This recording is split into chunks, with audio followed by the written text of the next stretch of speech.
Hello friends सबके जुहार जेमा समलई। तो इटा थिला नानीर पहला तेल दिया माने कि आज संध्यानु नानी के तेल चढ़वा। तो लिया गाड़ी गोटे कम थिला बेले मुई आ बड़मा पलि आसथिनु मार्केट। रविवार थिला कहीकिना बजारे जेंती देखब खाली भुगेल टुपेलर भरी जाइथिला। बेले आमे निका गोटे लिया गाड़ी धरिकिना आइलु जेनटा रेट काଣା सुनब 600 टଙ୍କା।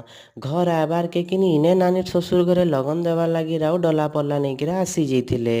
सेमानके मान व्यवहार देई सारला परे निका इटा आमर घरर माय छुआ खाइकांजे बसी जाइथिलु।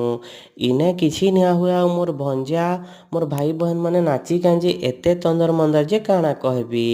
इमाने पूरा नाचबार दिके बिजी सखालु नाचुथिले जे पूरा गोटा हप्ता करदेले। इने जेनता टिके बेल होरी आयला किना इटा देख मोर मामू घरे पले आसथिले मौला भार नेइकिरा। आ इने सबके बंदापना करुछन घर ढुकाबे कहिकिना। इमाने जेनता आसी सारसन के टिके बेल जिसी आउ निके फिर आइसन इने आउ कुनुआ पाही माने। तो इने देख फिर आसी गले मोर बहन आउ मोर भंजा करिकिना। आ मोर भंजा